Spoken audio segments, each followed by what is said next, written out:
there is a difference in the perception of, health, wellness, and disease. So certain communities might, at the smallest instance run to the medical doctor because they trust that expertise and they believe that, whatever they do for me is going to make my life better. Others start with I don't want to go to the hospital because I don't know if I might end up dead there.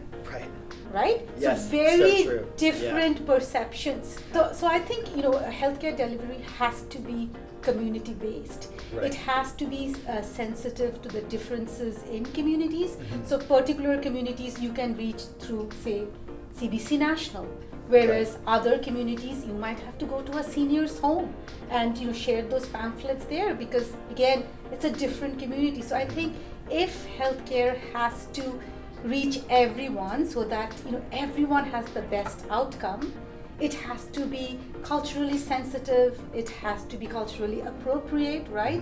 Taking into consideration religious differences about what might be there in the vaccine, those kinds of questions that came up particularly from Muslim communities, right? With COVID, does it have woven products, what's going on? So you do have to make sure that you take all of that into consideration as you're making medicine, and also in terms of healthcare, I guess also the structural inequities in terms of which places of the country has more hospital beds versus other. Are you in a small community somewhere in Ontario, or are you in a small community in Yukon, right? So your understanding and access would be very different. So I don't think you can provide healthcare without that context in which healthcare works, both historically but also in the contemporary.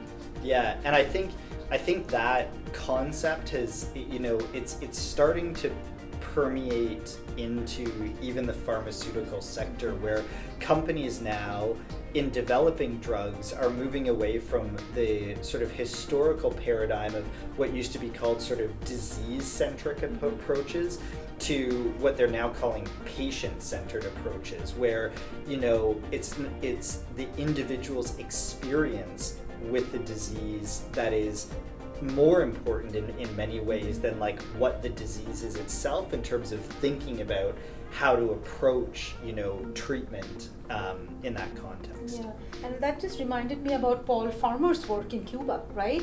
Where he was dealing with AIDS patients, and most of the doctors were saying, it's not working because they are not taking the medicines right. And then, of course, the community workers were saying that it's not about medication and it is not about their superstition, it is about their housing.